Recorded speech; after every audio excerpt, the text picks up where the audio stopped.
I'm Lisa from Discover Airway and Sleep. Snoring isn't just noise, it's actually air fighting through a blocked airway. When the airway narrows, the airflow becomes turbulent instead of smooth. The turbulent air causes the soft tissue in the throat, like the soft palate, the tongue, and the surrounding tissues to vibrate. And this is what we hear as snoring. So snoring isn't just noise.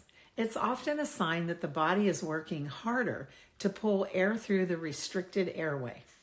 In some people, that resistance can progress to sleep apnea, where the airway actually collapses and breathing repeatedly stops during the night. That's why snoring can be important as an early warning sign that the airway may need to be evaluated.